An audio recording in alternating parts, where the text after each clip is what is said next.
మనతో పాటు వాళ్ళ తండ్రి కూడా మనతో పాటు ఇక్కడ ఉన్నారు. వారిని అడిగి తెలుసుకుందాం. సార్, బాబుది హత్య అంటారా లేక సాధారణ మరణం అంటారా? మీకు ఎటువంటి అనుమానాలు ఉన్నాయి దీనిపైన? ఇది ఖచ్చితంగా ఎవరు కావాలని చంపింది సార్. సాధారణంగా జరిగిందైతే కాదు. సాధారణంగా పిల్లోడు పొలాల్లో 4 కిలోమీటర్లు నడుచుకుంటూ వాగులోకి వెళ్ళి బయటికెళ్ళాడు అనేది జరగదు. అందులోనూ ఆ రోజు వర్షం పడింది. అక్కడి నుంచి ఎక్కడికెళ్ళినా కూడా ఫుట్ మార్క్ ఉండిపోతాయి. ఒక్క చోట కూడా ఒక చిన్న ఇప్పుడు నడిచినట్టుగా ఒక ఫుట్ మార్క్ కూడా లేదు.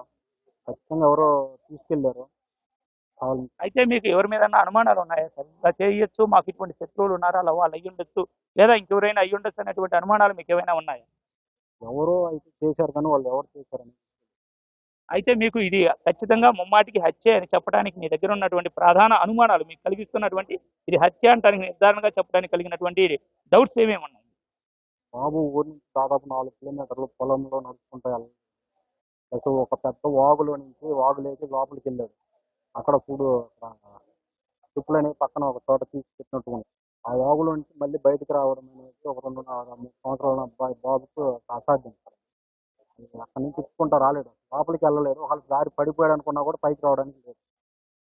అంతేకాక ఇంకా ఇంకా మీకు మళ్ళీ ఒక అక్కడి నుంచి వచ్చిన తర్వాత కూడా దాదాపు 1.5 కిలోమీటర్ దూరంలో బాడీ ఉంది. 1.5 కిలోమీటర్ వాగులోంచి అసలు పైకి రాలేడు. వచ్చినా కూడా అంత దూరం నడుచుకుంటే అయితే 8వ తేదీ ఉదయం 11 గంటలకు మిస్ అవడం జరిగింది. సుమారు 10వ తేదీ ఉదయం వరకు మీరు ఆ ప్రాంతాలు ఏమి ఎతకలేదా?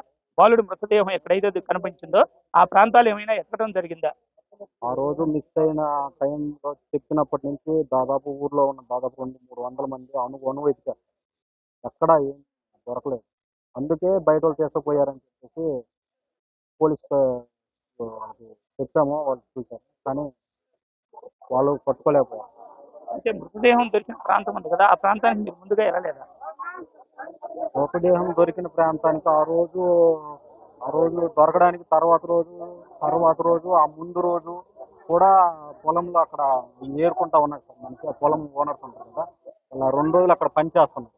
ఆ రోజు దొరకడానికి ముందు రోజు సాయంత్రం వరకు కూడా అక్కడ పని చేశారు. ఆ తర్వాత రోజు మార్నింగ్ వచ్చినప్పుడు వాళ్ళకి కనపడింది.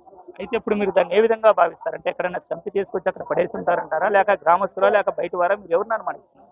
వాళ్ళు చంపేశారు సార్. కాకపోతే అక్కడికి వచ్చాక చంపారా, ముందు చంపారా అనేది తెలియదు. చంపి అయితే తీసుకొచ్చి అక్కడ పడేసి అక్కడ పక్క మట్టి కావాలని వెళ్ళిపోయారు. అయితే గ్రామస్తులు ఏమన్నా అనుమానమా, లేక బయట నుంచి ఎవరైనా వచ్చేసి ఉండొచ్చా, లేక మీకు ఏమైనా డబ్బులు డిమాండ్ చేయటం, అంటే కిడ్నాప్ లాగా ఇలా చేయటం ఏమన్నా చేస్తుంటారంటారా? నీ గురించి ఎవరు ఫోన్ చేయలేదు సార్. చేసినా మా బాబు దొరికేవాడు. కిడ్నాప్ చేసినా కూడా ఎంతైనా మేము ఇచ్చి తెచ్చుకుండేవాళ్ళము. దాని గురించి కూడా ఏం ఫోన్ చేయలేదు. సో, ఎవరో ఒకరు కావాలని చేశారు సార్. కాకపోతే వాళ్ళని కనుక్కోవాల్సిన బాధ్యత పోలీసు వాళ్ళకు ఉంటుంది. ఖచ్చితంగా కనుక్కోవాలి.